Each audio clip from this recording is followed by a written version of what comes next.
హైదరాబాద్లో కేపీహెచ్పిలో రీసెంట్గా ఒక ఇన్సిడెంట్ జరిగింది, మనందరికి తెలుసు. అది రాత్రి 8 గంటలకు కేపీహెచ్పిలో సెక్స్ వర్కర్ రవలిని మధుగౌడ్ అనే వ్యక్తి మాట్లాడుకున్నాడు. కానీ పని తర్వాత మాట్లాడుకున్న డబ్బుల కంటే రవలి ఎక్కువ డిమాండ్ చేయడంతో మధు నిరాకరించాడు. వెంటనే ఆమె గ్యాంగ్ను పిలవగా వారంతా మధుపై కత్తులతో దాడి చేశారు. సో ఎవరైతే కేపీహెచ్పిలో ఉంటున్నారో యాక్చువల్లీ ఏంటి అంటే కేపీహెచ్పి అనేది ఎడ్యుకేషన్కి హబ్ లాగా తయారవుతుంది. అంటే మెల్లగా చాలా పిల్లలు కొత్తగా అమీర్పేట్కి ఆల్టర్నేట్గా సాఫ్ట్వేర్ కోర్స్ నేర్చుకోవడానికి కేపీహెచ్పి వెళ్తూ ఉన్నారు. కానీ కేపీహెచ్పిలో కొంత ఇలాంటి పరిస్థితి కూడా ఉంది. సో ఇక్కడ మనం అర్థం చేసుకోవాల్సిన విషయం ఏంటి అంటే ఇలాంటి పరిస్థితి ప్రతి ఏరియాలో ప్రతి దగ్గర ఇలాంటి పరిస్థితి కాదు, ఇంకో పరిస్థితి కాదు ఇంకో పరిస్థితి. ప్రతి చోట కూడా పాజిటివ్స్ అంటుంటాయో, ప్రతి ప్లేస్లో ప్రతి సందర్భంలో నెగిటివ్స్ కూడా అంతే ఉంటాయి. సో మనం వచ్చిన పని మర్చిపోవద్దు. ఇప్పుడు మనం ఎందుకు వచ్చాం హైదరాబాద్కి? ఒక సాఫ్ట్వేర్ కోర్స్ నేర్చుకొని జాబ్ తెచ్చుకోవడానికి వచ్చాం.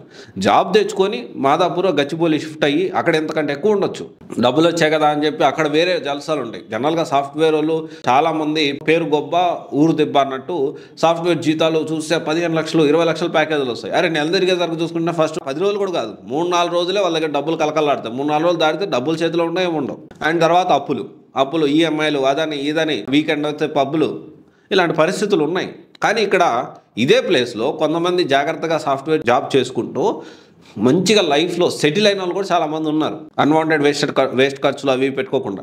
సో ప్రతి ఒక్కరు కూడా ఇది ఆలోచించాలి. అండ్ బ్లైండ్గా ఏమవుతుంది, నేను వెళ్ళిపోయి సాఫ్ట్వేర్ జాబ్ వచ్చింది లేదా సాఫ్ట్వేర్ కోర్స్ కోసం వచ్చి లేదో అమ్మాయి కోసమో లేకపోతే అమ్మాయితో తిరుగుతా డబ్బు ఇంట్లో ఏమో సాఫ్ట్వేర్ కోర్స్కి లేకపోతే ఇంకో హాస్టల్కి ఇంకోటి మెటీరియల్ కొనాలి, ఇంకోటి చేయాలి, ఇంకో రియల్ ప్రాజెక్ట్ చేయాలి, ఇంకోటి చేయాలని డబ్బులు తీసుకునేది ఇక్కడ తీసుకొచ్చి అమ్మాయికి పెట్టేది. కొంతమంది అబ్బాయిలు, అందరూ కాదు, సిన్సియర్గా కెరీర్ కోసం వచ్చి ఫోకస్ చేసుకొని ముందుకు వెళ్తూ ఉన్నారు. సో మీకు ఒక ఎగ్జాంపుల్ చెప్తాను. 10th మా ఫ్రెండ్ ఉన్నాడు. 10th అతనికి దాదాపు 560+ మార్క్స్ వచ్చాయి. ఎంత మెరిట్ స్టూడెంట్. అలాంటి వ్యక్తి ఇప్పుడు నెలకి బాగానే సంపాదిస్తున్నాడు. 2,70,000 వస్తున్నాయి ఇప్పుడు నెలకి.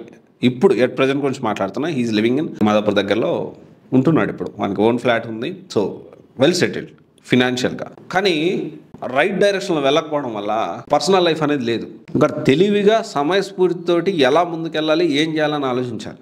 అతని టాలెంట్కి నెలకి 3 లక్షలు కాదు, నెలకి 20 లక్షలు సంపాదించే కెపాసిటీ, క్యాలిబరు, అంత జీనియస్ బ్రెయిన్ అతనిది. నా 10th క్లాస్ మెట్టాడు.